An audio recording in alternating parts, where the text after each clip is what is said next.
So today we're going to show you how to thicken coffee and apple juice. The thickener we're using is the Resource Thicken Up Clear. It's important that you follow directions on the thickener that you're using, and you follow the testing methods outlined by IDDSI. So in each container I have measured out the appropriate amounts of thickener, and I'm going to add 4 ounces of coffee to each one.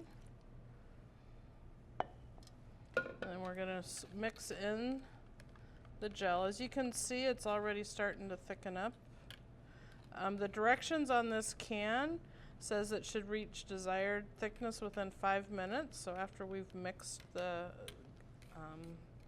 gum in, we'll actually let it sit for a few minutes before we do our drip test.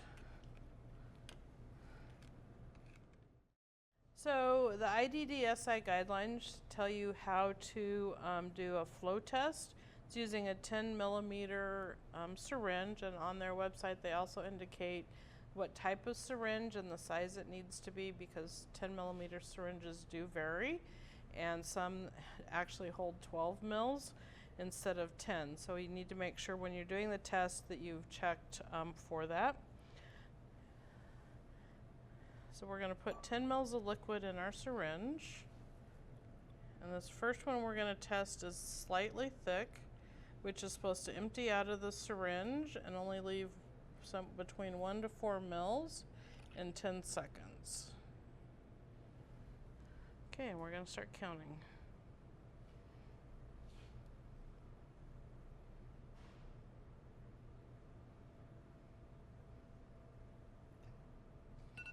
Okay, so we have 7 mils. So this one came out mildly thick. So to get to slightly thick, we needed to use less thickener. So I used 1 scoop in this one. So potentially you would need to test again with a half a scoop to see if you got to the slightly thick. So we're a little thicker than we should have been for that one. The next one is 2 scoops of liquid. 2 scoops of thickener.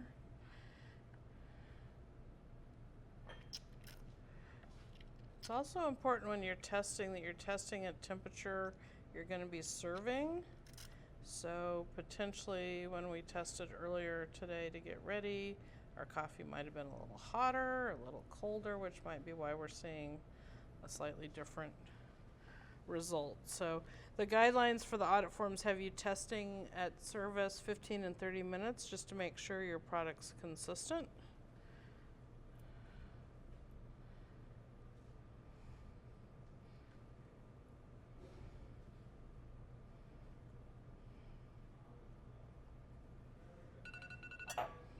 And we came out at 9 mils. So we are in the moderately thick level with this one. And at moderately thick, we also have to pass the fork test. So it's supposed to dollop slowly through the fork. So if I go to my 3 scoops, that's dolloping a little more. So potentially in between 2 and 3 scoops is where my moderately thick is going to be. Extremely thick matches up with number 4, which is also your puree food. So this should, on the fork test, it shouldn't drip, but we can have a tail. And then if I had a spoon, it would come off the spoon. So that's extremely thick. Level 3 moderately thick of liquids corresponds with a liquid-sized food, which is the number 3 on the food scale. So you use the same test for both. Next we'll move on to apple juice. Apple juice, again, I've pre-measured thickener, and we're thickening 4 ounces at a time. And in our original testing, we used a half a teaspoon for mild, which is a half a scoop. So we were needing to use less. And then on the moderate, we used 1.5 teaspoons, And then extremely, I have actually 3 scoops. And in the slight, it was 3/8 of a teaspoon. So that's, in our testing, the amount of thickener we needed.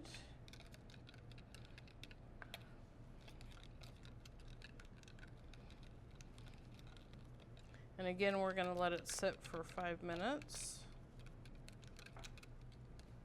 You notice the difference with the apple juice? It's not thickening up quite as quickly as the coffee did. So definitely liquid temperature is making a difference in how fast it thickens. So now we're ready to test our apple juice. So we're going to start with the slightly thick. So your normal liquid should be clearing the 10 mils within 10 seconds. So some things like tomato juice might actually be a slightly thick and go slower. Okay, we ready?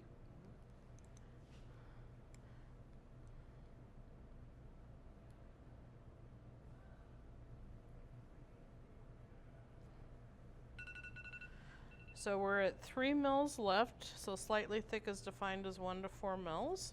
So that one would be considered slightly thick. Next is we're going to test as mild.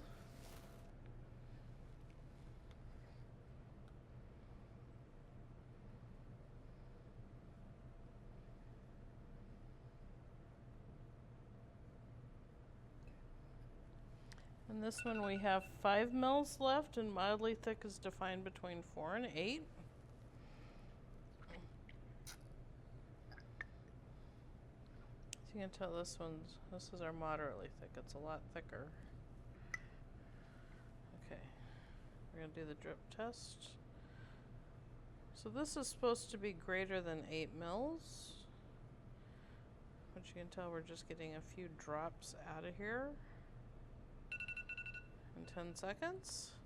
And then the moderately also has to pass the fork test. So it needs to dollop out of the fork, which this is doing. So that matches that. And then our extremely thick is the same as a puree, or what we used to call pudding. And so on our fork, we shouldn't get any drop at all. We can have a tail, but it shouldn't go through the tines. So that's pretty much right at our extremely thick. Now, if you want, I want to just kind of show you how this would pour. So this is the mildly thick, what it would look like in a glass. And then our moderate is a little thicker as it pours in. And then mild. So if you were to compare this to your current honey and nectar thick liquids, you can tell there are some slight differences in what the product looks like.